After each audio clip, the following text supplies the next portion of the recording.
Bienvenido a todos ustedes a este nuevo encuentro de Vino una Charla. Esta vez yo con el mate, no con la copa. Pero bueno, agradezco toda la presencia y bueno, hoy tenemos también otro viernes de lujo. Ya venimos con varios viernes, ¿no? Con exponentes bastante interesantes. Y hoy nos tocó en este de Vino 29 estar y agradecemos de corazón a Michael Moore la apertura y, y lo fraterno, ¿no? De abrirse a estos tipos de encuentros. Pero Michael Moore, franciscano, nació en La Plata, estudió en la Universidad de acá de El Salvador, de Buenos Aires, se licenció y se doctoró en Italia, la Gregoriana, si es que no mal recuerdo. Y bueno, viene escribiendo bastante y en estos últimos tiempos en- ha entrado en el estudio y en la poesía teológica de Pedro Casaldáliga. Por eso es que hoy nos presenta el tema de Pedro Casaldáliga, Discernir la cruz desde el horizonte de la esperanza apurada. Bueno, Michael, muchas gracias por aceptar darnos esta charla, de estar con nosotros entre amigos de este de Vino 29. Y bueno, este de Vino es todo tuyo, Michael. Bueno, muchas gracias, Claudio. Buenas noches a todos y bienvenidos. Gracias por permitirme compartir este espacio. A ver, vamos a poner la pantalla. Ahí está. Como decía Claudio, cuando me invitó a compartir algo con ustedes, en concreto me decía de Pedro Casaldáliga, le dije, bueno, por cuestiones de tiempo, digo, puedo compartir algo de lo que ya tengo preparado. Y de hecho lo que voy a presentarles a ustedes es lo que compartí en la Sociedad Argentina de Teología, el congreso que tuvimos anual nuestro el mes pasado, donde el tema grande era la cuestión del discernimiento, el discernimiento de los tiempos. Bueno, yo tomé esa clave del discernimiento para bucear algo en la poesía de Pedro Casaldáliga. Como decía Claudio, hace un buen tiempo he nutrido mi pensamiento, mi humilde propuesta teológica también con el logos poético. Nosotros estamos acostumbrados quizás a leer otras fuentes de la revelación y el diálogo teología-literatura muchas veces queda a un lado y en este caso en concreto con la poesía. Y yo creo que hay muchísimo para aprender. Y de un modo especial a mí me llegó, bueno, no importa, no voy a hablar de cuestiones más históricas, pero la figura de este hombre, Pedro Casaldáliga, como ustedes saben, recién fallecido hace 3 meses, este profeta, pastor y poeta, sobre todo poeta porque a él le gustaba definirse como poeta, que fue Pedro Casaldáliga. Y el título que tomé, entonces les decía, retomando la clave que había propuesto la SAT, del tema del discernimiento, lo titulé Discernir la cruz desde el horizonte de la esperanza apurada. Yo voy a ir compartiendo lo más interesante de esto, es escucharlo a Pedro, no a mí, por lo tanto voy a ir compartiendo algunas poesías con algunas breves reflexiones dentro de un tiempo bastante acotado. Divido la reflexión en 2 partes, que son el título, Discernir la cruz desde el horizonte de la esperanza apurada. ¿Qué es lo que voy a decir? En el primer momento, la lectura crítica de la realidad crucificada. En concreto, tomo la cruz en un sentido muy amplio, las injusticias, los males, los sufrimientos. Habría que hacer matices después, ¿no? Pero bueno, discernir la cruz o las cruces. Y lo segundo, que no es algo adjetivo, sino sustantivo, leer la cruz, discernirla desde el horizonte hermenéutico de la esperanza. Cruz y esperanza, por lo tanto, serán las 2 claves de mi compartir. En primer lugar, discernir la cruz. En un libro donde sistematiza don Pedro Casaldáliga su espiritualidad, que se llama Espiritualidad de la Liberación, escrito con José María Virgil, dice que el primer rasgo, fíjense, de la espiritualidad de la liberación, no habla del Evangelio, es la realidad. El título es La realidad como referencia fundamental, con los pies en la tierra. Así se titula el primer rasgo de la espiritualidad. O sea, partimos de la realidad y volvemos a la realidad. Evidentemente a ustedes les evocará esto el método conocido latinoamericano, del cual creo que Consuelo hablaba en la charla anterior, el tema del ver ante todo, ¿no? Del ver, estar en la realidad. Y esto lo ilumina con un poema para mí muy bonito. Fíjense las metáforas que usa. Piensa también con los pies. Piensa también con los pies sobre el camino cansado por tantos pies caminantes. Piensa también, sobre todo, con el corazón abierto a todos los corazones que laten igual que el tuyo, como hermanos, peregrinos, heridos también de vida, heridos quizás de muerte.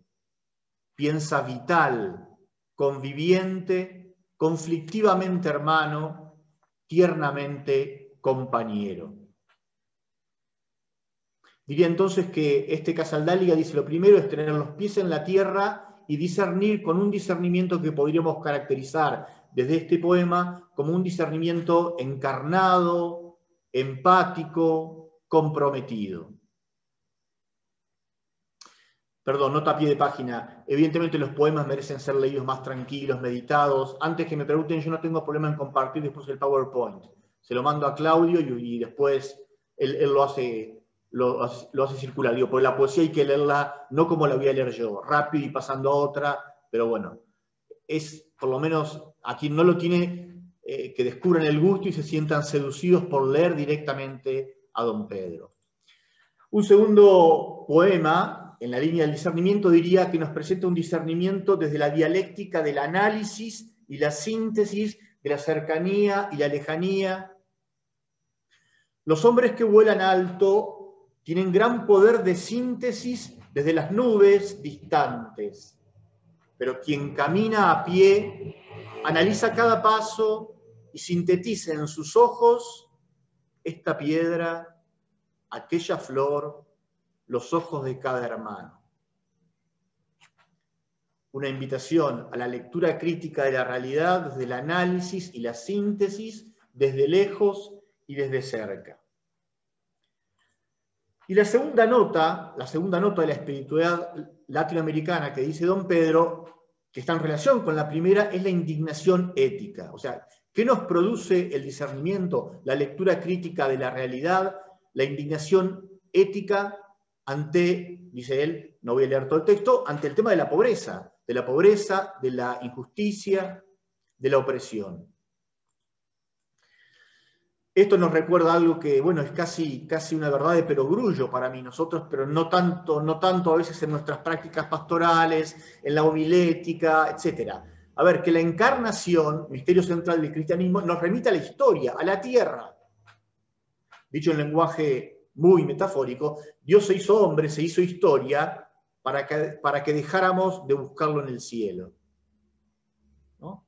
Nuestro Dios es un Dios que se revela en la historia actuando. Y ahí hay que buscarlo, y como diría González Faust, hay que sospecharlo a Dios, porque a Dios quizás probablemente no podemos mucho más que sospecharlo, asomarnos a su misterio en la historia. Brevemente lo dice de un modo gráfico y definitivo don Pedro Casaldáliga. Lo malo no será perder el tren de la historia, sino perder el Dios vivo que viaja en ese tren. Dios viaja en el tren de la historia. Por lo tanto, la primera idea sería esta, ¿no? El discernimiento nos lleva a la indignación ética y la indignación ética a la praxis de misericordia. Misericordia quiero y no sacrificios, titulo yo con la frase del profeta Oseas, que tantas veces parece haber repetido Jesús a lo largo de su prédica del reino. Esto es del todo central, para mí lo he compartido en otros espacios, en todo caso si quieren lo retomamos después, pero aquí está en juego toda una manera de concebir la relación con Dios y la relación con el hermano, es decir, la religión. Yo en algún lugar escribí, acá podemos intuir que Jesús apunta a dos tipos de religión, o a dos modos de concebir la religión, la que está centrada en la misericordia y la que está centrada en el sacrificio. Esto significa el sacrificio cultural, el culto, la ley, los preceptos, etcétera, etcétera.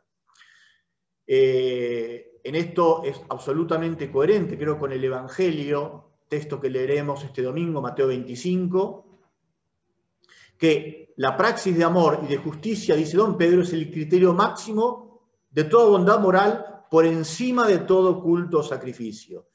Por eso yo titulé esto, Misericordia quiero y no sacrificios. Don Pedro Casaldáliga practica la misericordia no desde categorías o desde motivaciones, en primer lugar, meramente sociológicas, económicas, políticas, sino teologales. En un extracto del poema dice: yo no sé si podría convivir con los pobres si no topara a Dios en sus harapos, si no estuviera Dios como una brasa quemando mi egoísmo lentamente. Dios no es simplemente justicia. Es decir, acá hay una identificación en la línea de Mateo 25 de Dios con los pobres, que lo mueve a don Pedro, después de la indignación, a actuar.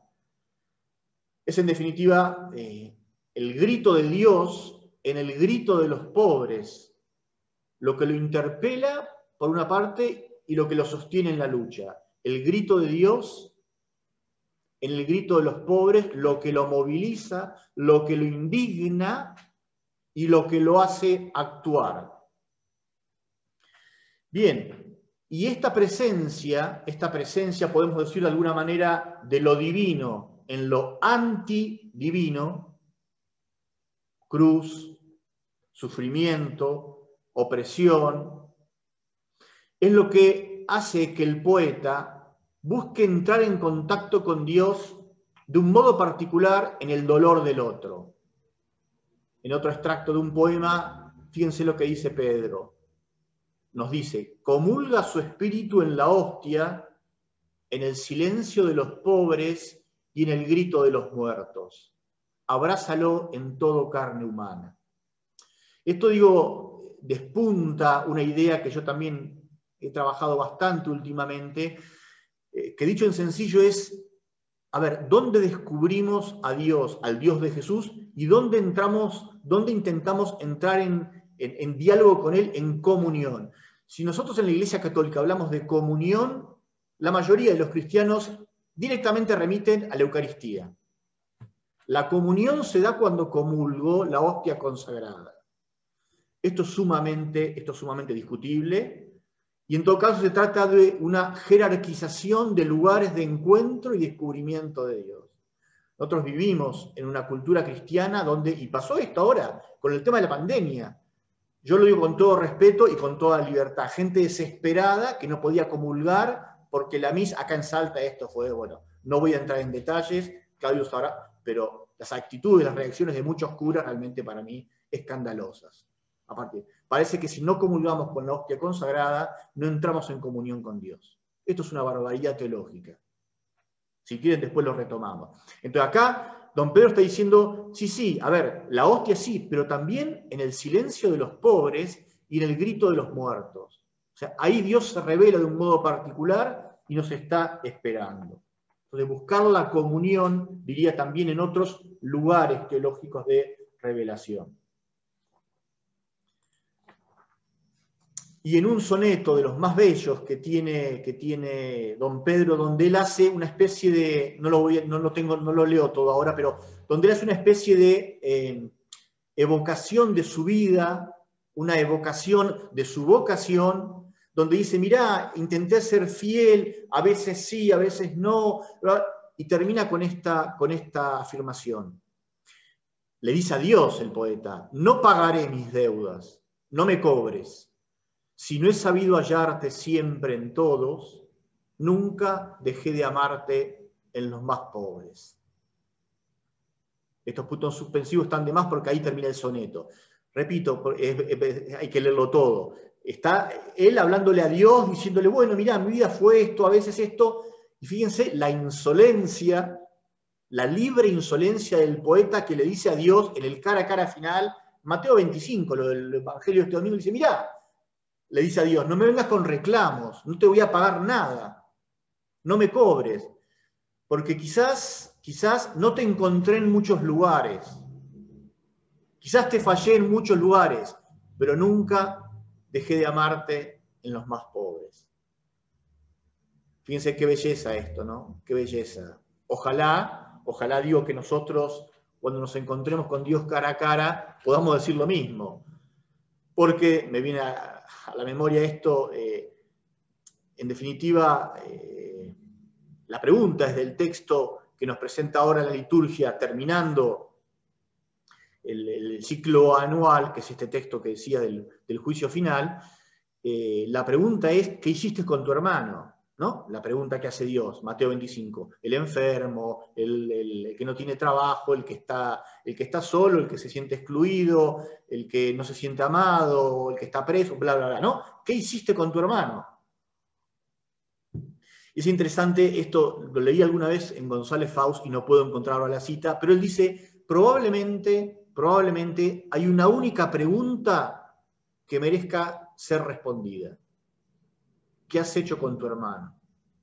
Que es la pregunta que está en los albores de la historia de la humanidad, en el relato mítico del Génesis, en el relato del fratricidio de Caín y Abel, que surge, Dios hace esta pregunta: ¿qué hiciste con tu hermano? ¿Dónde está tu hermano?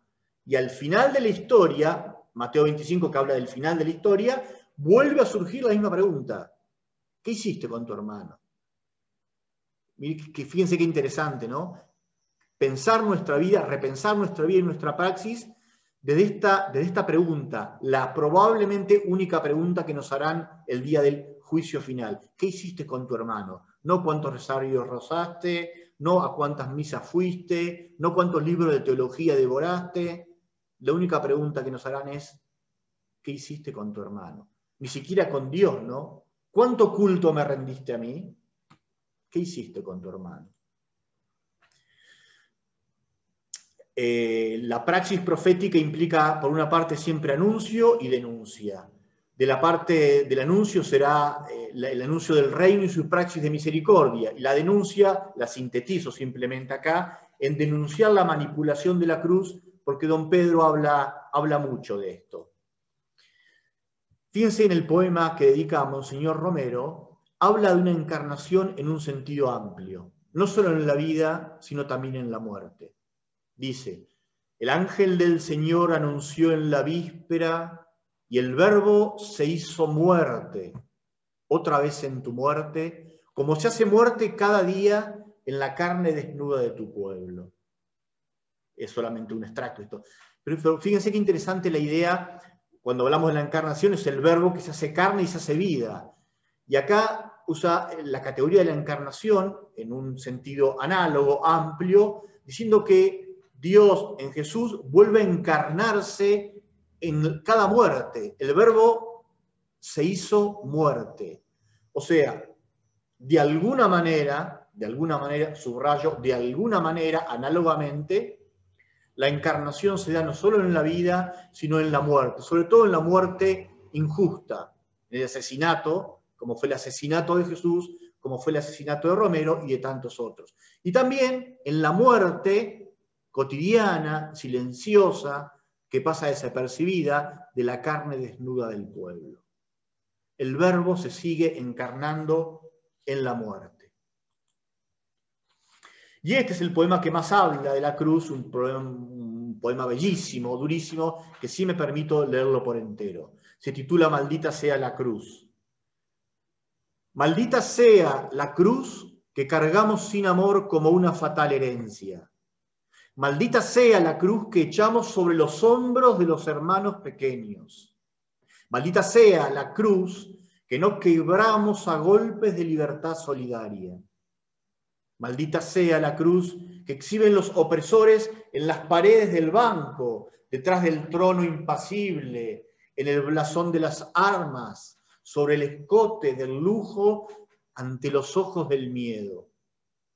Maldita sea la cruz que el poder hinca en el pueblo en nombre de Dios quizás. Maldita sea la cruz que la Iglesia justifica, quizá en nombre de Cristo. Maldita sea la cruz que no pueda ser la cruz.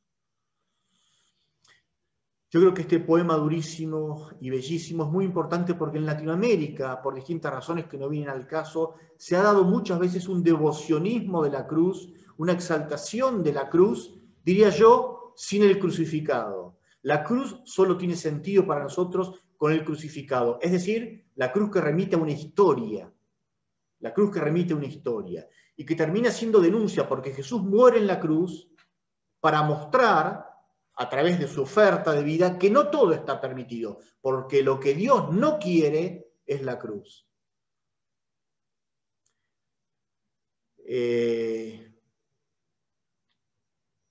Estoy tentado de decirlo, pero no decirlo, y lo voy a decir igual, no importa, con el respeto y con la cercanía de los salteños. Acá la devoción que hay al Señor del Milagro, con la novena que se hace, hay palabras en esa novena que se escribió hace muchos años que son heréticas, blasfemas, que tiene que ver con esta cuestión, ¿no?, de la cruz, del sufrimiento, terrible. O sea, no es algo que... Y el pueblo sigue introyectando eso, porque acá con el pueblo santo de Dios que se reúne en Salta en septiembre a rezar esa novena, sigue asimilando eso, repitiéndolo, bueno, y a veces lo hacemos por ignorancia y otras veces por manipulación. Este poema, entonces, denuncia la cruz, podríamos decir, que empuja a una resignación fatalista. Denuncia la cruz que se vuelve opresión de los más indefensos. Denuncia la cruz que no es combatida, ya sea por indiferencia o por miedo. Denuncia la cruz que se vuelve un amuleto cómplice y blasfemo. Denuncia la cruz que oprime y prostituye en nombre de lo sagrado. Y esto es lo peor. Entonces, termina denunciando, con ira profética, diría yo, la deformación del significado verdaderamente soteriológico de la cruz con el crucificado. Un poema para rezar, para pensar. Cada uno de nosotros, cuando hablamos de la cruz, ¿de qué cruz hablamos? Y luego, siguiendo en esta línea, el tema de denunciar la cruz, ¿desde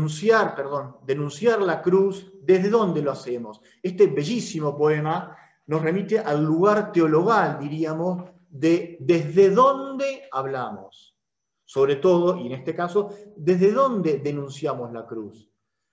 Este bellísimo poema hace referencia a un eslogan prácticamente de la teología de mitad del siglo pasado, que planteó la pregunta: ¿se puede hacer teología después de Auschwitz? Es decir, ¿se puede seguir hablando de Dios después del Holocausto, donde Dios está aparentemente ausente? Este Dios que pareciera que permite estas y otras barbaridades en la historia. Pero bien, el poema a lo que apunta Casaldáliga es: ¿y desde dónde hacemos esa pregunta? Fíjense. ¿Cómo hablar de Dios después de Auschwitz? Os preguntáis vosotros, ahí, al otro lado del mar, en la abundancia. ¿Cómo hablar de Dios dentro de Auschwitz? Se preguntan aquí los compañeros, cargados de razón, de llanto y sangre, metidos en la muerte diaria de millones. ¿Desde dónde hablamos? ¿Desde dónde predicamos? ¿De dónde hacemos teología? Una cosa es que está bien, después de Auschwitz, y él cambia la preposición, nosotros estamos dentro de Auschwitz. Bueno, yo no, por lo menos. Como religioso, como teólogo, yo no estoy dentro de Auschwitz. Yo pertenezco a otro espacio, ¿no? Lo digo con resquemor, no con orgullo, pero esto mismo lo decía alguien que sin duda estuvo bastante más comprometido y está que yo, John Sobrino, ¿no? Que habla desde el mundo de los pobres, pero John Sobrino dice, pero yo no soy pobre, y es verdad. Yo tuve la suerte de ser invitado a la UCA Centroamericana, El Salvador, y viví ahí con los jesuitas en la casa, con John Sobrino y con los otros teólogos que sobrevivieron a la masacre, y es verdad, la vida que llevaban también los jesuitas no es la vida que lleva el pobre medio del Salvador, porque tenés techo, casa, comida, educación, tenés la vida asegurada. El pobre, dirá John Sobrino, el pobre es el que no da la vida por seguro, por asegurada, que no sabe si mañana va a estar vivo, porque se va a morir de hambre o porque lo van a asesinar. Bien, digo, esta es una pregunta que tiene que inquietarnos a todos nosotros. Y desde el seno de esta oscura realidad, en el soneto que voy a presentar ahora, el poeta se hace eco retóricamente de otras preguntas también bastante insolentes que anidan en el corazón de los diversos sufrimientos. Retomando el grito de Jesús en la cruz. Los muertos piden paz inútilmente. Somos hijos y padres de la guerra. Piden en vano credencial de gente los muchos condenados de la tierra. Moloch yergue su altar y su pantalla, sojuzgando, Señor, el mundo entero. Calla de miedo la verdad y calla degollado el amor como un cordero. Y tú no dices nada, no te enteras, pides más cruz aún, más sangre esperas. ¿No sabes imponerte, amor frustrado? ¿Qué más le exiges a la pobre fe, Dios mío y nuestro y de Jesús? ¿Por qué una vez más nos has abandonado?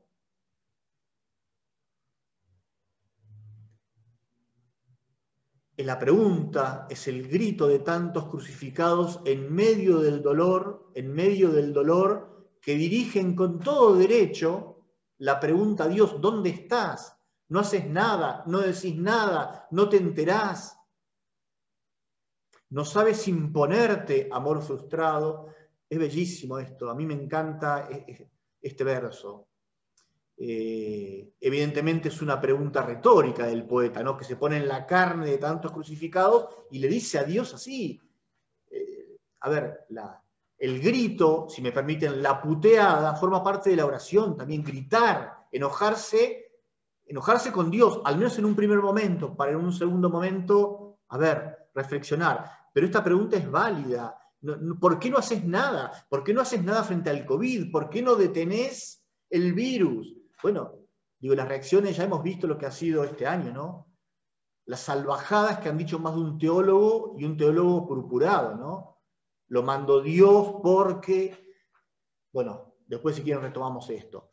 En Don Pedro esto es una pregunta retórica, ¿no? ¿No sabes imponerte, amor frustrado? Porque, por supuesto, Casaldáliga mismo respondería: no, Dios no sabe imponerse. Dios no sabe, o no puede imponerse, o no quiere. No me interesa ahora la distinción. Nuestro Dios, el Dios de Jesucristo, es un Dios que también se revela en la impotencia y el dolor, estando con el que sufre, pero no solucionando los problemas desde un intervencionismo categorial que con una varita mágica hace desaparecer las cruces, los dolores, los sufrimientos. Yo en otros textos, quienes me han escuchado alguna vez, lo repito esto porque para mí es muy decidor.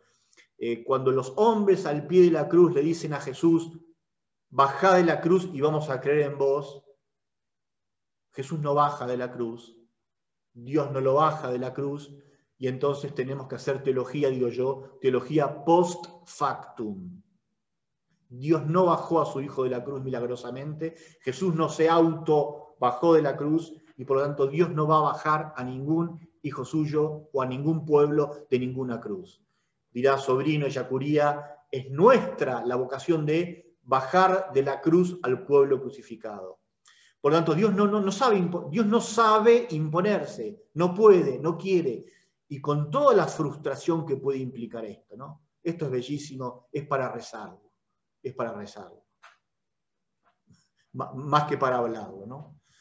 Y sentir esto, que es legítimo en el cristiano, de que Dios está exigiendo algo y que nos abandona. Yo también esto lo he dicho, no quiero repetirlo en otras instancias, es lícito el sentimiento de abandono a nivel subjetivo. Yo creo que Jesús se sintió abandonado por el Padre, pero objetivamente hablando Jesús se equivocó. Dios no puede haber abandonado a su Hijo amado en el momento de la cruz. Para mí hay que descubrir otro modo de presencia de Dios en medio del dolor. Dios no se ausenta en los momentos más álgidos de nuestra vida, porque no lo haría cualquier padre de familia, ni cualquier padre, cualquier madre, no abandona a sus hijos en el momento de crucifixión. Menos lo hará Dios entonces. Y así como un papá y una mamá hace todo lo que está a su alcance para ayudar al hijo, también lo hace Dios. Pero por supuesto, esto nos implica repensar la imagen de Dios que tenemos, que en el fondo siempre hay un rasgo de un Dios mágico e intervencionista. Y la segunda parte, desde el horizonte de la esperanza apurada, acá digo quizás lo más importante, cuando yo digo horizonte de la esperanza, no es una cuestión adjetiva nada más, sino sustantiva. El tema de la esperanza en toda la obra, en la vida y en la obra de Pedro Casaldáliga, es sustantivo, determina, colorea todo. Entonces la cruz, pero el horizonte de la esperanza. Horizonte de esperanza apurada, digo yo, en el sentido que es una esperanza activa y que de alguna manera nosotros la violentamos para que tenga realidad. Este texto de diálogos en el Mato Grosso es bellísimo, no lo leo todo, solamente está dialogando con Teófilo Cabestrero, que es otro compañero claretiano, que hicieron un libro, Diálogos en el Mato Grosso. Y don Pedro le dice ahí, la muerte continúa siendo para mí lo más serio de la vida. La muerte cotidiana, que en la realidad, donde vivió él en la Amazonia, con tantos indios asesinados, tantos poseidos, tantos intierros asesinados, era el pan de cada día, la amenaza de muerte que le han hecho a él. Y le dice, aquí mi esperanza se ha agudizado. Se ha afilado como una cuchilla a medida que he ido cortando la carne de la muerte presente. Solo puedo tener esperanza. No existe otra posibilidad. Fíjense qué bella esta metáfora. Mi esperanza se ha afilado como una cuchilla a medida que he ido cortando la carne de la muerte presente, que tocaba todos los días. Bien. Digo, no le quedaba otra que esperar, en una esperanza, por supuesto, teologal, que está fundamentada en Jesucristo crucificado y resucitado. Yo lo llamo el vencido viviente, y hay que mantener esta paradoja, ¿no? La posibilidad de resurrección, el esperar la resurrección, porque la resurrección no la sabemos, como no la supo Jesús, creo tampoco, ¿no? La esperamos, la creemos esperando y la esperamos creyendo, pero no sabemos de la resurrección. En este soneto bellísimo plantea un tema teológico muy, muy interesante, que es el tema de la identidad y la diferencia, la continuidad y la discontinuidad entre lo que somos y seremos. Y seremos nosotros para siempre, como eres tú el que fuiste en nuestra tierra, hijo de la María y de la muerte, compañero de todos los caminos. Seremos lo que somos para siempre, pero gloriosamente restaurados, como son tuyas esas 5 llagas imprescriptiblemente gloriosas. Como eres tú el que fuiste, humano, hermano, exactamente igual al que moriste, Jesús, el mismo y totalmente otro. Así seremos para siempre, exactos, lo que fuimos y somos y seremos, otros del todo, pero tan nosotros. Quiero subrayar de este soneto el tema, decía, de la identidad y diferencia. Seremos los mismos, pero no seremos lo mismo. En una realidad que de alguna manera seguirá incluyendo las llagas de la historia. Fíjense, John Sobrino dirá, el resucitado es el crucificado, y el crucificado es el resucitado. O sea, que tenemos que pensar dialécticamente el tema de cruz y resurrección, ponerlo siempre en relación. Por eso, fíjense que está hablando acá de la resurrección y de Cristo resucitado, pero tiene esas 5 llagas todavía. Esto es un tema, una punta teológica muy interesante para desarrollar, ¿no? El crucificado, de hecho, en los relatos de apariciones, sobre todo en Juan, el resucitado muestra la llaga. Esto quiere decir algo. Bien, y la resurrección de Jesús, que alimenta la posibilidad de nuestra resurrección, es lo que nos da a nosotros la posibilidad de la esperanza. Pero una esperanza, fíjense, que es a contramano. No es una esperanza ingenua, no es una esperanza infantil. De hecho, yo digo acá, la esperanza que tenemos no nos ahorra cargar en el mientras tanto de la espera, el espeso devenir con la aridez de la pregunta y con la angustiante sensación de su ausencia, porque tenemos sensaciones subjetivas de que Dios no está. Y saber que Cristo resucitó, y saber o creer que Cristo resucitó y que nosotros también lo haremos, eso no anula, no es un bálsamo que hace desaparecer el dolor por la pregunta, en el mientras tanto de la historia, de la vida. La teología, en definitiva, esta segunda idea creo que me parece interesante, de hecho, no está llamada a explicar exhaustivamente el mal, que en una perspectiva última es el misterio de iniquidad, el mysterium iniquitatis, que sobre todo en los momentos de cruz, en los momentos de Viernes Santo, este tema del mal se despliega de una manera avasallante. A la teología y a la espiritualidad le cabe pensar, indagar cómo es posible creer desde la experiencia del mal, desde la cruz, no después de haberlo solucionado. Esta es la gran pregunta que tiene que ayudarnos a discernir la teología, la espiritualidad, la pastoral. ¿Cómo creer desde la experiencia del mal, no después de haberlo superado? Y esta esperanza, les decía, tiñó toda la vida de don Pedro Casaldáliga. En un bellísimo poema, que es un confiteor, una confesión de Pedro, obispo, dice: yo, pecador y obispo, me confieso de abrir cada mañana la ventana del tiempo, de hablar como un hermano a otro hermano, de no perder el sueño, ni el canto, ni la risa, de cultivar la flor de la esperanza entre las llagas del resucitado. Y creo que tenía motivos para desesperar este poeta profeta. Pero él cultiva, fíjense de nuevo, la flor de la esperanza en las llagas del resucitado. De nuevo la dialéctica, cruz, resurrección.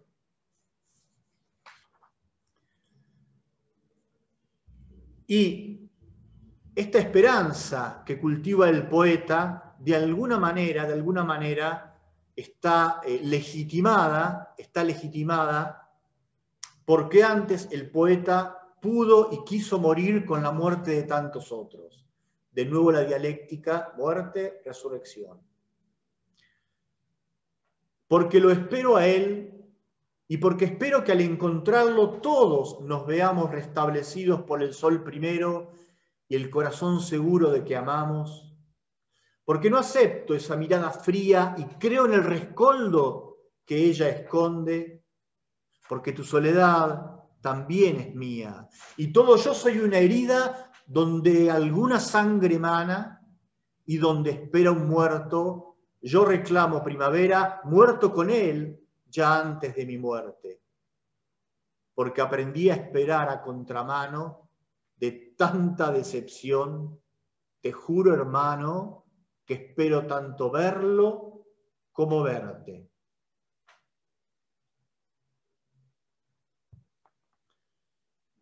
Bellísimo, bellísimo también este soneto, ¿no?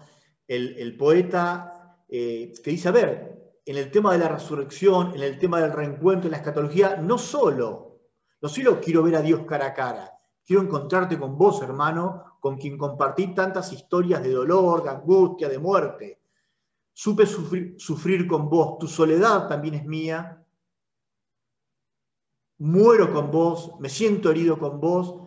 La escatología, el cielo, lo que llamamos, será un reencontrarnos y abrazarnos tanto con Dios, dice el poeta, fíjense, te juro, hermano, espero tanto verlo, con mayúscula, a Dios, como verte. Pero bueno, quizás esta esperanza se fundamenta, se alimenta, se entiende de una manera distinta, porque antes Él fue capaz de morir en las muertes de los otros, como el Verbo, dijimos, que se encarnaba en otras muertes. Bien, conclusión, 4 o 5 ideitas. En primer lugar, la importancia en el tema del discernimiento, cultivar una verdadera pasión por la realidad, con los pies en la tierra, como decíamos, para poder realizar una lectura crítica de la misma, capaz de discernir por qué esta cruz, las causales. No lo manda Dios. Dios no manda ninguna cruz. Ninguna. Ni las permite. Dios no permite la cruz. Porque hablar de permisión de la cruz, diría Torres Queirúa, es presuponer que Dios podría evitarla y de hecho no la evita. Por eso creo que no hay que hablar ni el Dios que envía la cruz, ni que permite la cruz. Parafraseando a Monseñor Angelelli, que decía con una mano el Evangelio y otra en el pueblo, yo diría en una mano el Evangelio y en otra el periódico, el diario, donde leemos la noticia, la realidad. En una mano el Evangelio y en la otra el periódico. Esta situación, las situaciones de cruz, nos interpela acerca de cuál es el lugar teológico, decíamos, desde el cual realizamos nuestro discernimiento. Sentimos, pensamos y hablamos desde dentro, desde al lado o desde afuera de los crucificados. Y esta lectura de la realidad, evidentemente, no está llamada solo a interpretarla. La fe lo hace, interpreta la realidad, pero sobre todo está llamada a transformarla, ¿no? Recuerdan la lectura que Marx hace de Hegel, ¿no? Dice, la filosofía hasta ahora solamente interpretó la realidad, y la teología y la fe también hace eso, pero evidentemente estamos llamados no solo a interpretar, a comprenderla desde algunas claves, sino sobre todo a transformarla. Por eso, la primera reacción es la indignación ética, después de leer la indignación que nos lleva a una praxis de misericordia, la cual implica tanto la denuncia profética, la manipulación de la cruz, que es tergiversada, como la búsqueda de alivio del sufrimiento de las víctimas. Y para nosotros, leer la cruz en el horizonte de la esperanza, en ese horizonte esperanzador, esto no implica anular la cruz, ni los verdugos, ni las víctimas, porque esto sigue existiendo, ¿no? Pero sí es afirmar el triunfo de la vida, con mayúscula, sobre la muerte, de las víctimas sobre los victimarios, todo ello fundamentado en la figura para nosotros referencial que es Jesús, el crucificado resucitado, junto, el vencido viviente, la víctima rescatada. Nuestra esperanza se fundamenta en la historia y en la meta-historia de Jesús de Nazaret. Historia y meta-historia, es decir, vida y muerte que son históricas y la resurrección que es meta-histórica. Esta esperanza, decía también, no es ingenua, sino que se fragua en la ambigüedad, en el claroscuro, a contramano de la vida y de la historia. Implica una invitación a creer y a seguir esperando, no después de haber vencido la cruz, porque los victimarios siguen y seguirán teniendo palabras penúltimas en la historia.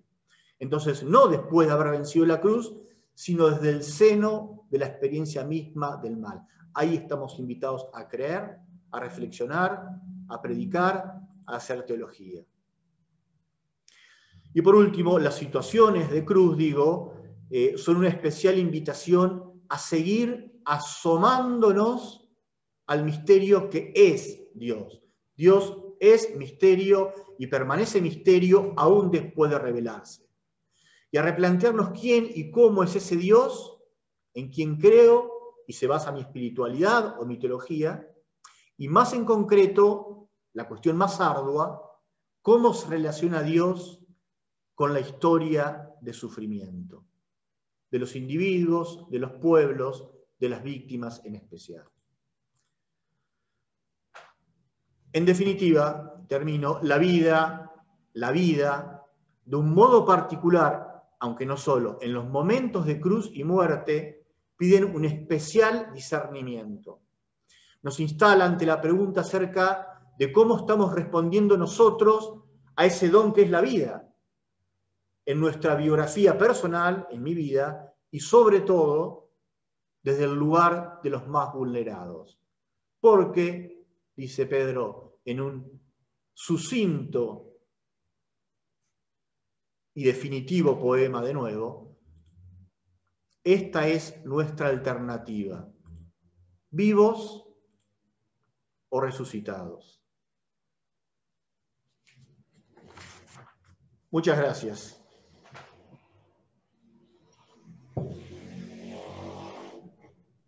Gracias a vos, Michael.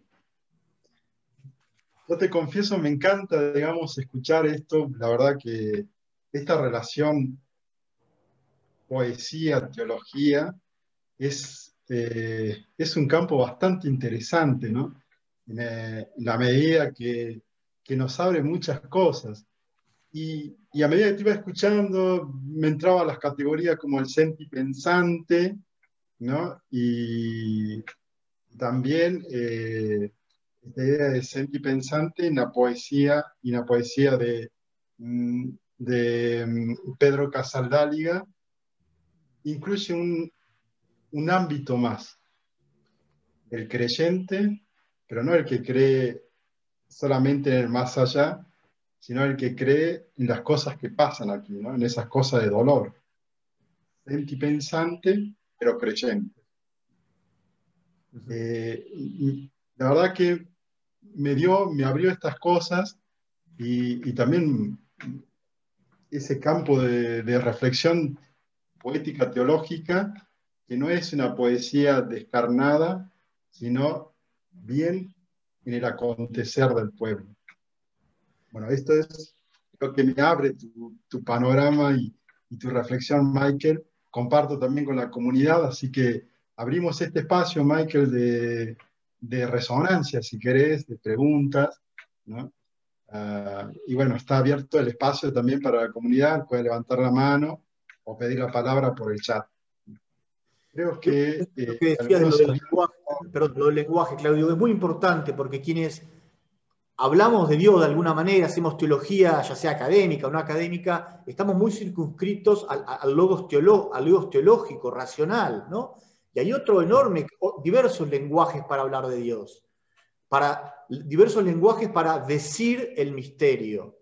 Yo estoy, no es un chivo comercial, pero yo estoy terminando de escribir un libro sobre la poesía de Casaldáliga y el primer capítulo es justamente decir el misterio en lenguaje poético. Es otro lenguaje que no define, que no cierra, sino que habla directamente con la metáfora, no con el concepto, que no define, sino que sugiere, insinúa. Pero bueno, pero es tan válido para hablar de Dios como el lenguaje del dogma, que muchas veces es más peligroso, porque a Dios en definitiva no se lo puede definir. O sea, hay que recuperar el lenguaje poético y los que hacemos teología tenemos que también usar a los poetas para descubrir lo que hay de Dios en la belleza de esta beta literaria. Sí. Totalmente de acuerdo, Michael, es verdad. Hay otra forma de decir Dios. Totalmente. Bueno, hablan ustedes de una teología académica, ¿no? Y esto me lleva a pensar cuando los muchachos, los estudiantes me preguntan, profe, ¿pero cuál Dios? ¿De qué nos habla? Si asesinaron a mi papá.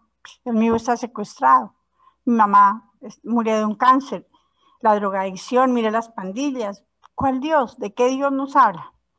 Y a mí el soneto de ¿por qué nos has abandonado? Me da la respuesta. Y estoy muy contenta porque ya puedo decirles algo a los muchachos. También dice, Dios no abandona, calla degollado el amor como un cordero. Y hay una gran diferencia entre abandonar y callar. Y es lo que la experiencia me ha enseñado también como madre, ¿no? Ante los sufrimientos, ante eventos de los hijos, no los abandono, simplemente tengo que callar, porque es la propia historia de ellos. Entonces me alegra muchísimo ver cómo realmente la clave es ver a Dios en la propia historia, en la vida, con los pies en el piso, verla en el día a día y ayudar a otros a que lo vean. Eso me alegra muchísimo. Muchas gracias. Excelente el encuentro. Dios lo bendiga. Gracias, Cecilia.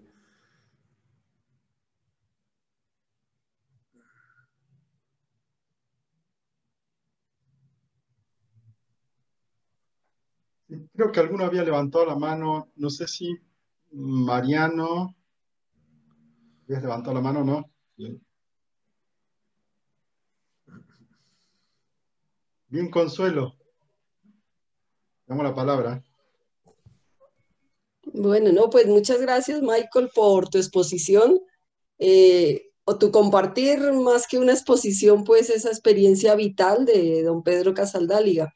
Pues no tengo preguntas en sí, sino remarcar cómo es una teología tan viva, hecha desde esa forma, pero a lo que yo quería hacer alusión más es, realmente Pedro Casaldáliga tuvo ese don de Dios de amar donde es más difícil amar a Dios, y creo que es en los pobres. Yo creo que parece que es fácil amarlo en los pobres, y no sé, ahorita escuchando todas las poesías y todo esto, yo pienso que ahí es donde es más difícil amarlo, porque es que es fácil amarlo en el rico, en el inteligente, en el simpático, en el blanco, en el, no sé. Y entonces, en esa poesía, ahora no me acuerdo exactamente, pero que él decía, bueno, no te voy a pagar nada, pero puede que no te haya reconocido en algún lado, pero te reconocí en los pobres, ¿no? Dice así, porque ahora yo no me acuerdo la frase exacta. A mí me parece eso súper luminoso, o sea, donde es difícil amar a Dios es justamente en los pobres. Pues, y entre más pobre, peor. Si se junta pobre, mujer, descartado, negro, etcétera. O sea, entonces, no sé, agradecer la vida de Pedro Casaldáliga porque realmente fue un profeta y realmente descubrió esta vena del Evangelio. Me atrevería a preguntarte, ya que tú eres franciscano también, ahora te pongo contra la pared, en el sentido de decir, ¿por qué será tan difícil que en el catolicismo entendamos esto? Que si hay un lugar privilegiado donde Dios está es en los pobres. Y como que muchas veces en las predicaciones, en nuestras posturas, justificamos, no, pero bueno, no solo en los pobres, está en todo el mundo. Claro que Dios está en todas las personas, eso es innegable, ¿no? Pero ¿por qué será tan difícil que nuestra iglesia como que haga esa opción definitiva y la ponga por encima siempre, sin negar este amor universal, por supuesto? Y tú como franciscano, por eso digo que te pongo en la pared, porque será, o sea, no dudo de los franciscanos que viven tantas cosas, pero digo, esos carismas tan cercanos a esta vena del Evangelio, porque a veces no pueden dar un testimonio mucho más claro. Aquí en Colombia hubo una división entre dos provincias franciscanas y detrás de eso estaba eso, la opción concreta, definitiva por el pobre o un amor más universal sin dejar al pobre, de hacer caridad. Y esa división creo que sigue hasta hoy. Yo últimamente no he seguido el ritmo. Claro que ahora hay una unión, tienen otra postura. Bueno, ¿por qué será que es tan difícil en nuestra iglesia que esa opción por los pobres sea mucho más relevante, mucho más explícita y que no tengamos miedo de defenderla de muchas maneras? Gracias, Consuelo. no sé si puedo responderte demasiado, se me cruzaron dos cosas. Por una parte, o sea, porque aparte cuando decimos iglesia tenemos que, bueno, ¿por qué a mí me cuesta, a mí Michael? A nivel institucional, yo digo, evidentemente, acá, a ver, me parece que la razón última es porque, a ver, por lo que vos dijiste, porque es difícil amar al pobre, porque el pobre, a ver, me interpela, muchas veces es ingrato. John Sobrino dice el amor al pobre, y no porque el pobre sea más bueno, moralmente, porque muchas veces no lo es, sino porque es pobre. Y pobre acá en el sentido amplio, también digo, me refiero a pobre no solo material, sino excluido por razones de sexo, de género, o sea, todos los caídos al borde del camino. Yo creo que a todos nos cuesta, nos interpela. Entonces, por eso me parece que hubo todo dentro de la historia de la Iglesia, hablando mayoritariamente acá, digo, a grandes pinceladas, se privilegiaron otros lugares de donde encontramos a Dios. Yo por ahí también escribí, vos conocerás, el principio de Unitatis Reintegratio 11, importantísimo, de la jerarquía de verdades, ¿no? El Concilio Vaticano dice, en sencillo, hay una jerarquía de verdades. No todo es igualmente importante. No es igualmente importante afirmar que María fue virgen antes, durante y después del parto, a decir que Jesús fue asesinado por defender la causa del hombre y del hombre marginal, por decir una tontería. Digo, a ver, no todo es igual en el cristianismo. Y yo creo, pero este es un tema muy álgido, que hay que hablar también de una jerarquía de presencias de Dios. Hoy digo, si yo pregunto, lo decía hace un momento, ¿no? Si decimos, ¿dónde encontramos a Dios en primer lugar? Te van a decir, en el sagrario. En el sagrario. A ver, ahora estamos empezando a recuperar algo que, digo, los escolásticos, los medievales, de un modo particular los franciscanos, pusieron al tope algo que ya había hecho Agustín y otros padres, ¿no? Recuperar el liber nature, es decir, Dios se manifiesta en primer lugar en la realidad de la naturaleza con todo lo que implica. Después el liber historiae, el libro de la historia, hoy lo podemos retraducir por el tema de los signos de los tiempos, de un modo especial en el hombre y en el hombre crucificado. Pero claro, lo que pasa es que para mí es mucho, a mí no me interpela descubrir a Dios en un sagrario donde no dice nada, no habla, a intentar descubrirlo en un herido, maloliente, todo lo que sea, que hasta después de encima quizás es desagradecido. Por lo tanto, yo creo, una primera respuesta a por qué nos cuesta tanto y la Iglesia, yo creo que por comodidad, o en todo caso por ignorancia culpable, me animo a decir. Porque claro, es mucho. A mí mismo, digo yo cuando hablo de esto, a mí me interpela y a mí me desnuda, porque yo vivo en Salta y yo acá, como fraile, como religioso, yo pertenezco a la clase media, no a la clase pobre. De todo, por la casa donde vivo, porque tengo la salud asegurada, la educación tuve asegurada. Yo estuve 8 años viviendo en Roma estudiando sin hacer otra cosa que estudiar. Ninguno de mis hermanos podría haber hecho eso. Digo, todo lo que tengo yo, y yo vivo, digo, como clase media, y en Salta hay gente pobre. Y bueno, digo, a mí esto me interpela, intento dar respuesta, pero bueno, quiero decir, nos es mucho más fácil descubrir a Dios en la iglesia o en un libro con letra muerta, como en la Biblia, como puede ser la Biblia, digo, que en esta realidad. Porque bueno, nos incomoda, nos pone en tela de juicio. Yo no sé, y por eso me gustó tanto esta poesía que vos citaste, que termina con esto: nunca dejé de hallarte en los más pobres. Yo si me muriera, no le podría decir eso a Dios, creo. No se lo podría decir. Pedro sí se lo pudo decir. Así que digo, no sé, me parece que es una pregunta que tenemos que respondernos individualmente: ¿por qué a mí me cuesta tanto? Y después, por supuesto, como estructura también tenemos que hacérnosla, ¿no? Pues es un pecado social de la Iglesia esto. Creo, digo, me parece va por la línea un poco de la ignorancia no culpable, de la comodidad, bueno, hay mucha tela para cortar. Pero, perdón, termino. Estos textos, sobre todo del juicio final y lo que decía del texto que vamos a leer el domingo, nos ponen bueno, digo, me hubiera gustado que Mateo nunca hubiera escrito ese capítulo. Porque a mí no me van a preguntar cuánta teología sé. y me paso la vida leyendo teología, estudiando teología, quizás como vos también, Consuelo. Entonces, bueno, digo, a ver, perdón, no mi carta, pero mi único, a ver si me sirve esto, decir, yo últimamente intento hacer teología para liberar a la gente de Dios, para matar a nuestros dioses, como diría Mardones. A los pobres, que probablemente no son pobres económicamente, sino a los pobres creyentes que han vivido oprimidos por cierta teología y por cierta espiritualidad. Lo hago de mi despacho, tranquilo, con mi supercomputadora, pero bueno, a ver, yo descubrí hoy en mi vocación de teólogo, de fraile teólogo, ayudar a los pobres pobres de Dios, por decirlo de alguna manera. No me estoy excusando acá, pero digo, bueno, es la respuesta que hoy yo puedo dar. Mira, intenté hacer esto, ayudar a la gente a liberarse de ciertas imágenes de Dios, de religiones, de leyes. No sé si me servirá o Dios me dirá, no basta con eso. Pero bueno, lo sabré cuando la hermana muerte me venga a visitar.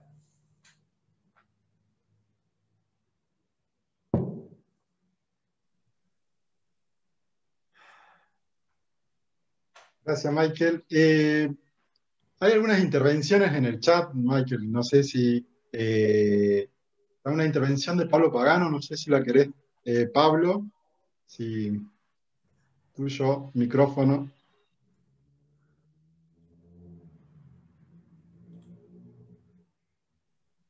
Pablo, no tenés el micrófono.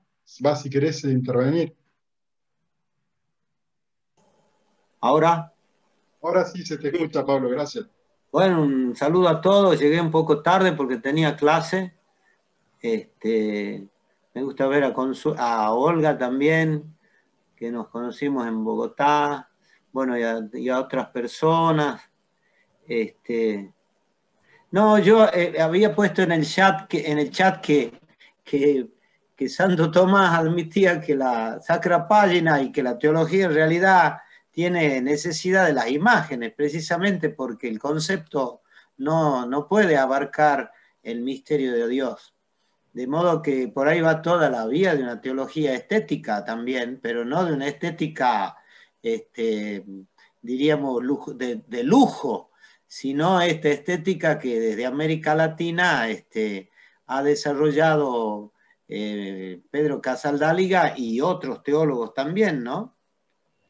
Así que me parece muy interesante la exposición y muy sugerente y muy motivadora la exposición del amigo Michael, y sería interesante incluso lo podría tomar yo, porque asumir esos poemas con anécdotas o experiencias concretas de Pedro Casaldáliga, de modo tal que no se haga solamente teología de la poesía, sugerente o provocadora, sino también de su experiencia, a lo que se ha referido también Michael, ¿no? Pero esta es una teología que sale precisamente desde América Latina y ha conmovido a la teología en todo el mundo, sobre todo las teologías del sur. Muchas gracias por la reflexión. Gracias, Pablo. Gracias, Pablo, gracias. También hay otra intervención en el chat, Michael, de Erika. No sé si tenés micrófono, Erika, si no te la leo, la intervención.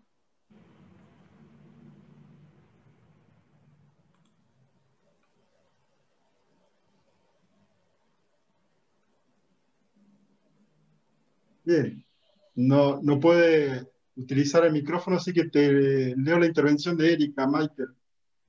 Dice Michael, un comentario para que corrijas si corresponde. Percibo que la poesía primeramente dialoga con la dimensión interior y espiritual humana. Por eso se entiende en lo profundo o no se entiende. Aquello que leo en Casaldáliga y muchos místicos, no lo puedo explicar, solo lo siento en el corazón y me explota. Se comunica conmigo sin que lo pueda manipular ni forzar. Conmociona y sigo caminando, masticando, dice. A ver, no sé si entiendo, se me ocurre, yo acá no lo digo, pero Casaldari fue un místico, sin duda, en primer lugar. Fue un poeta místico. Místico en el sentido que diría Metz, místico de los ojos abiertos, no místico de los ojos cerrados. Es decir, el místico de los ojos abiertos es aquel que es capaz de leer la realidad en su profundidad y descubrir a Dios donde parece no estar. El místico de los ojos abiertos, no el que vive extasiado, la imagen de Santa Teresa mirando al cielo, no, el que lee en la realidad y descubre a Dios donde parece no estar. Y por lo tanto, Pedro Casaldáliga hace poesía también como místico, desde su experiencia mística. Y la mejor manera que encontró Casaldáliga para comunicar algo es el logos poético, que justamente no define, sino que insinúa, habla en oblicuo, metáforas, etc. Por lo tanto, siempre hay algo indecible para comunicar. El tema es cómo hacemos para decirlo. Algún místico opta por no decir nada, silencio, callarse. Otros intentan decirlo en el lenguaje teológico o en el lenguaje poético. Sin duda, igual, el lenguaje, sea el que sea, siempre será aproximativo y balbuceante. Yo en las clases de teología suelo comenzar y terminar recordando esta frase de San Agustín: si comprendisti, non es Deus. Si comprendiste, no es Dios. Cuando uno dice que lee, estudió porque Dios es, eso no. A ver, esto no es para entonces no hablar nada o no estudiar nada, sino como un incentivo, un input para seguir, tratando de saciar esa sed, pero siendo muy conscientes de que intentamos decir lo indecible. Esto, por supuesto, para muchos teólogos y para el magisterio es una verdad que habría que recordársela, ¿no? Porque muchos hablan o hablamos, yo digo como si tuviéramos el 0800 Dios. Dios es esto, Dios es, y apenas vamos a poder decir algo. Sí, no lo vamos a poder comprender nunca, ponen acá así, nunca exhaustivamente. No lo vamos a poder, porque el misterio es lo inagotable que nos sobrepasa. Misterio no quiere decir que está en la luz y no sé nada, sino que sé algo. Exhaustivamente nunca lo comprenderemos en esta vida. Y en la otra no sabremos cómo será, ¿no? Porque seguirá existiendo de alguna manera la distinción ontológica, permítanme, entre creador y criatura. Pero bueno, seguramente tenemos un conocimiento bastante más, y no intelectual, sino cordial de lo que es Dios. Así que sí, la poesía, retomando lo que decía Karina, Erika, probablemente se entiende mucho más con con el corazón, en el sentido de una inteligencia sentiente de subir, y que decías vos, Claudio, que con una mera cuestión racional. No podés leer una poesía como si fuera un teorema.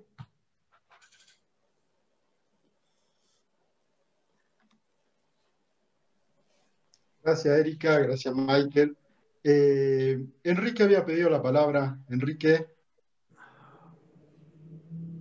Sí, buenas noches. Gracias, Michael, por tantas cosas que a uno lo dejan sin palabras también.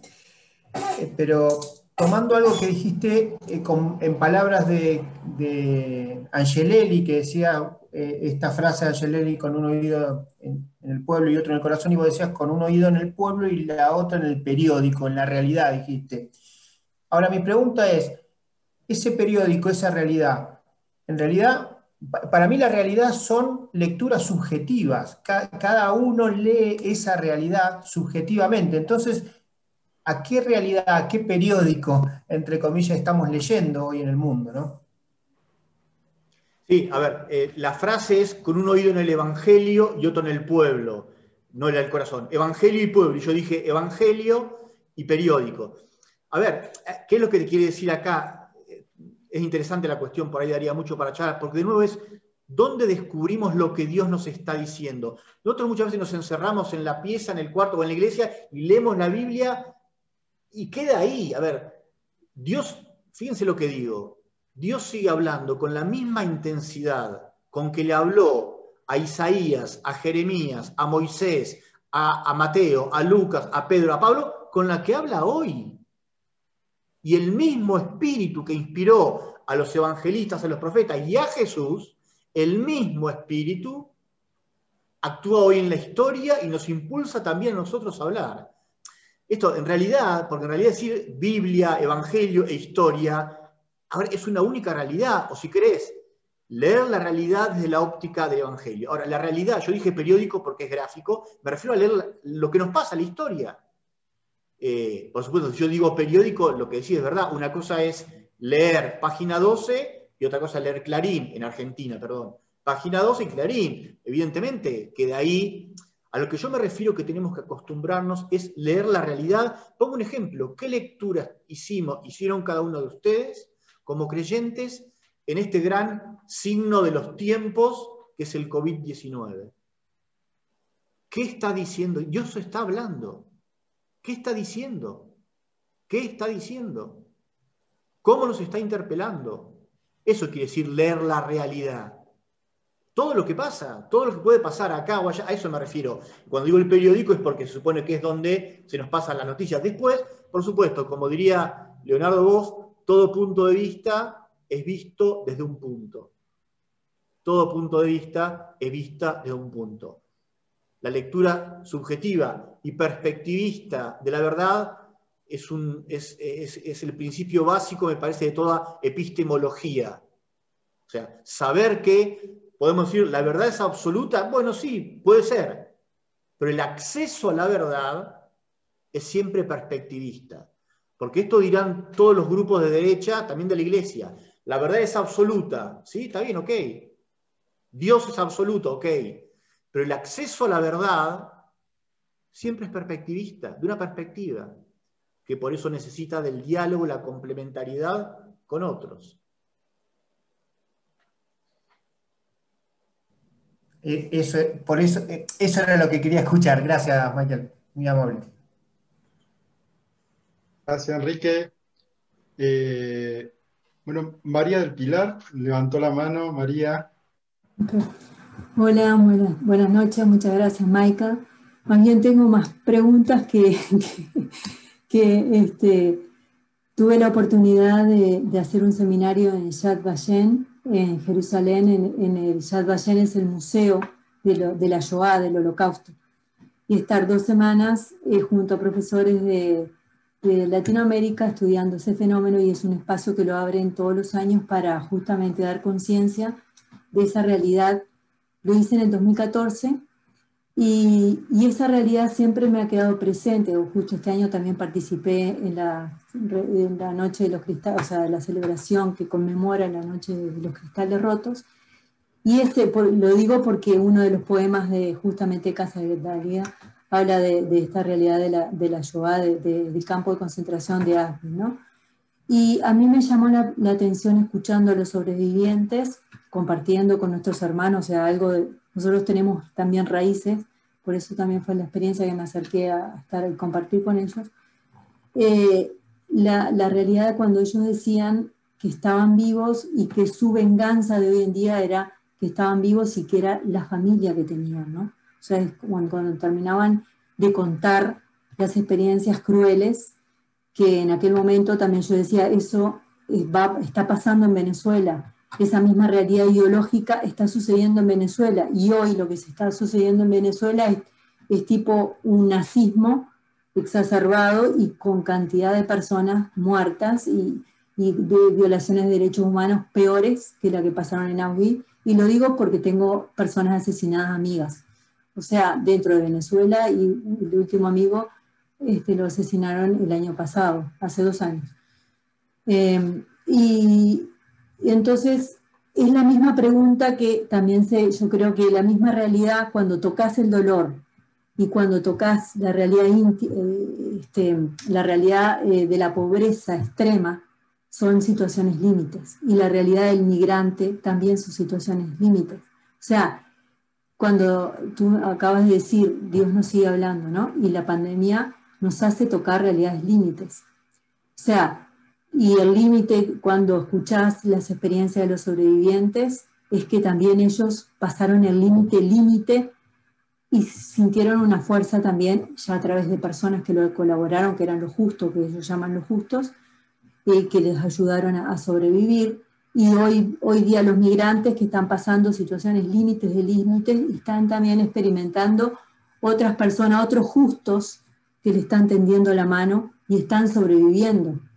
Y las personas de pobreza extrema que también están pasando situaciones límites, también encuentran esa experiencia de alguien que les tiende la mano.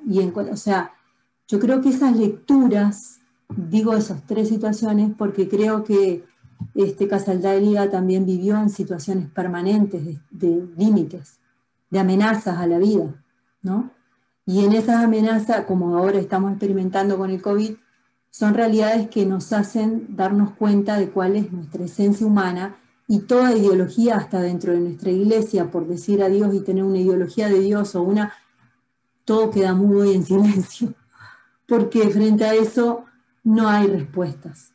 O sea, a mí me pasa también en personas que han muerto de hambre en Venezuela, y otra gente que dice, esta persona se podía haber salvado, y hay una ideología que mata. O sea, no importa el rostro, no es para ponernos que estamos a favor o en contra de una persona, un gobernante o del otro, o de los mismos católicos que estaban a favor del nazismo. O sea, porque aquí estamos todos, o como dice el Papa, estamos todos en la misma barca. O sea, todos de alguna manera somos responsables de algo porque permitimos, porque nos dijimos, o sea, estamos en la misma barca. Y en esta misma barca, yo creo que el pensamiento de lo que Casaldáliga de alguna manera experimentó fue en esas situaciones límites encontrar esa respuesta que trasciende, que es la experiencia de Dios, ¿no? O sea, que le pondrá poema, le pondrá palabra, pero es experimentar esa vida que lo sigue sosteniendo y sigue dando una respuesta que a veces no sabemos ni qué decir nosotros, pero ahí está, ¿no? Yo creo que la pandemia en este momento, me parece, no sé, mi humilde opinión, es que de alguna manera Dios nos está mostrando de vuelta a que toquemos nuestra realidad, de lo que estamos hechos, que somos, o sea, de nuestras situaciones límites, para abrirnos y reconocer nuestra verdadera humanidad. O sea, el equilibrio entre las relaciones fraternas, entre la relación con la naturaleza, entre el cuidado también de nosotros mismos. O sea, ese equilibrio de la relación con Dios, de las 4 relaciones fundamentales, ¿no? Y a mí me parece, la reflexión de hoy, te agradezco mucho porque me tocó muy profundo. O sea, a veces la palabra del poema toca mucho más que a veces frases tan armadas. Entonces, muchísimas gracias. Quería compartir eso. Gracias María por compartir. Subrayo algo que dijiste en toda esta experiencia, el tema de la mediación humana para aliviar el dolor. Eso es una clave. Eso es una clave porque creo que me parece, hay dos verdades, 2 principios que para mí son casi, axiomáticos en la vida de fe, que son por una parte el reconocer la autonomía de la historia, la libertad de la naturaleza y del hombre, por una parte, y por otra parte, esto que decía del descubrir el nuevo modo de presencia de Dios o de actuar de Dios en la historia, sobre todo en los momentos difíciles, que yo lo resumo con una frase que a mí me abrió la cabeza muchísima, de uno de mis grandes formadores, que fue González Faust, que dice: Dios hace haciendo que los hombres hagamos. Por la pregunta, ¿y Dios no hace nada? ¿Y quién? Sí, Dios hace haciendo que los hombres hagamos. Me parece una frase genial para tratar de pensar este misterio de relación entre la libertad humana y la libertad divina, la autonomía de la historia en sus leyes propias, de la autonomía de la historia y de la naturaleza, y por otra parte un Dios que está preocupado por sus criaturas, pero que hace haciendo a través de estas manos que se extienden para bajar a los crucificados. Gracias, María, sí. Gracias, María. Michael, hay una intervención de Laura que no puede activar el audio. Te la leo si querés.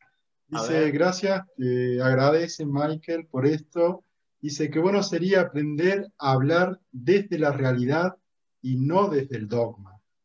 No es porque el dogma no tenga importancia, sino que la realidad conlleva diálogo y empatía. Gracias por compartiros la apasionante vida del hermano Pedro. La relación realidad-dogma. Sí. Sí, en realidad, cuando lo que dice Pedro y lo que decía la espiritualidad de teología latinoamericana a partir de la realidad no se opone al dogma. El dogma es otra cosa que es, digamos, es necesario también, conveniente a veces el dogma para aclarar algunas cosas, para marcar límites, pero bueno, hay un montón de problemas relativos a la cuestión del dogma, ¿no? Pero evidentemente no tiene ningún sentido que muchos de nosotros suscribiríamos el gran dogma de Calcedonia: Jesucristo es verdadero Dios y verdadero hombre. ¿Qué quiere decir eso? El problema no es afirmar eso, porque lo afirmamos, pero ¿qué quiere decir que Jesús es verdadero Dios? Verdadero hombre, no cabe duda que fue un hombre. Y verdadero Dios, ¿y cómo se conjuga humanidad, divinidad? O sea, digo, el problema no está en el dogma, sino un problema es si predicamos desde el dogma, que es una barbaridad. La homilía no está para predicar el dogma. La teología no es magisteriología, o sea, explicación del magisterio, y sobre todo el magisterio dogmático o jerárquico.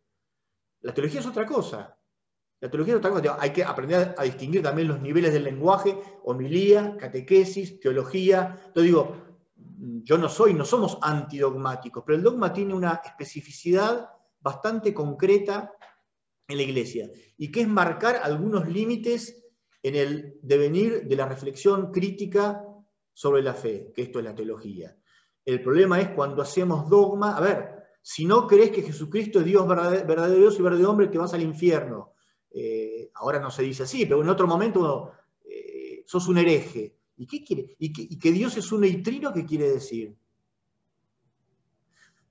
Digo, entiendo lo que decís, sin duda, a partir de la realidad y el dogma, la cuestión del dogma, digo, va por otro lado. Lo tenemos que tener por ahí, ¿no? Pero hay que entender un poco mejor qué es el dogma y qué es la herejía, que sería, digamos, un dogma mal interpretado o cortado a la mitad, porque también nosotros, que afirmamos muchos dogmas, somos herejes. Hay un librito genial de nuevo González Faust, Herejías del catolicismo actual. Si no lo conocen, búsquenlo, yo lo tengo en PDF también. Herejías del catolicismo actual, donde habla de las herejías que compartimos dentro de la Iglesia. La papolatría, la negación de la verdadera humanidad de Jesús, la negación del privilegio de los pobres dentro de la Iglesia. O sea, que nosotros también somos herejes, antidogmáticos de alguna manera. Entonces digo, el problema del dogma y de la herejía es un tema interesante, pero bueno, secundum quid. ¿Qué estamos entendiendo cuando hablamos de dogma? ¿Qué estamos entendiendo cuando hablamos de herejía? Porque nosotros, digo, podemos ser muy dogmáticos y muy heréticos.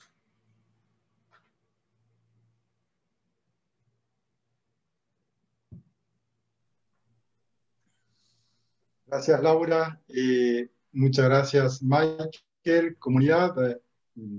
Creo que Michael un poquitito más de tiempo, si querés, para alguna pregunta más en la comunidad o alguna resonancia.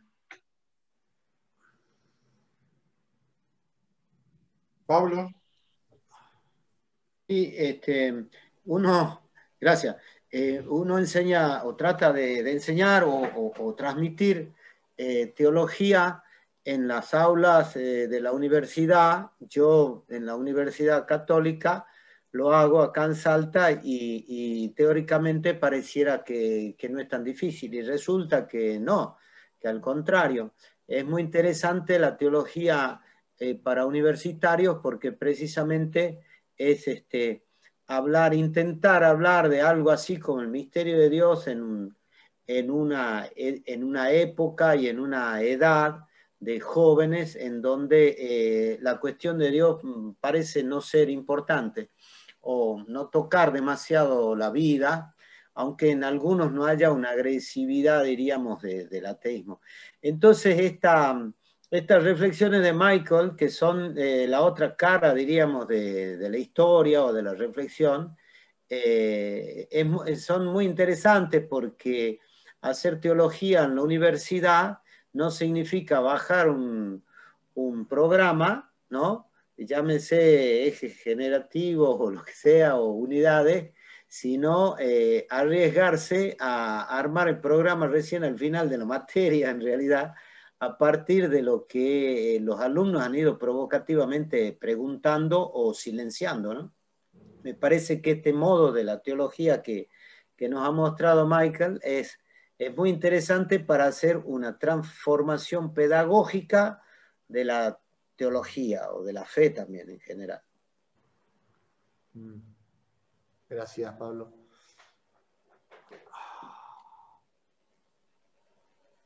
Gracias, Pablo. Bueno, comunidad, no sé si hay un tiempito más, una pregunta.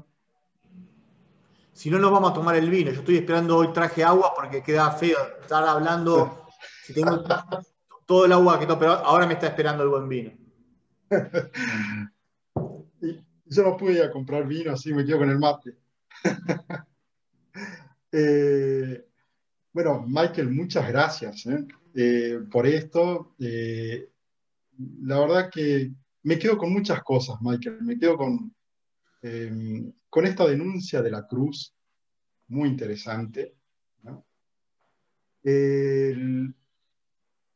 Esto también, me quedo con esto de la idea del viviente, pero también del vencido, que una experiencia propia humana del dolor, ¿no? Que alguna vez hemos pasado por eso, ¿no? De sentirnos vencidos ante la realidad, pero siempre en la esperanza del viviente, ¿no? La esperanza del vivir, pero este último pusiste vivir o resucitar. Creo que ahí está la gran pregunta, ¿no? Vivir o resucitar. Celebro tu presencia, Michael. Celebro la presencia de todos ustedes en este Divino 29. Y también celebro que este espacio, que le hemos denominado así de comunidad ñahui, ¿no? De vino, una charla, pero de comunidad ñahui, ñahui que significa lengua quechua, ojos y garganta, en el sentido de poder, aunque esto que la pregunta vos decías, Michael, ¿qué hicimos en esto? Y hay cosas que surgieron como este tipo de comunidades, ¿no? En este espacio y en este tiempo de pandemia, en el sentido de vernos y escucharnos. También quiero seguir invitándote a vos, Michael, y a toda la comunidad para el viernes que viene. Va a haber un cambio de horario, no vamos a comenzar a las 20, sino a las 18. Por ahí, Consuelo, quizá un dolor de cabeza para vos. ¿Por qué sí, a las 18? Demasiado temprano, perdón, sí. Demasiado temprano, a las 4. A las 4, sí, con el mate o con el té más que de vino, ¿no? Sí. Y es a las 18 porque el viernes que viene vamos a tener a María Teresa Comte de la Universidad de Salamanca, de España, y nos ha pedido que tengamos esa cuestión del horario. Entonces nosotros acá vamos a hacer a las 6 y allá creo que es las 10 de la noche. Así que va a haber ese cambio. Entonces, los invito a vos, Michael, y a todos los demás para el próximo viernes, para poder hablar y dialogar con María Teresa Comte. Bueno, Michael, ¿qué puedo decir? Un placer. Placer Gracias. de tenerte. Gracias a todos.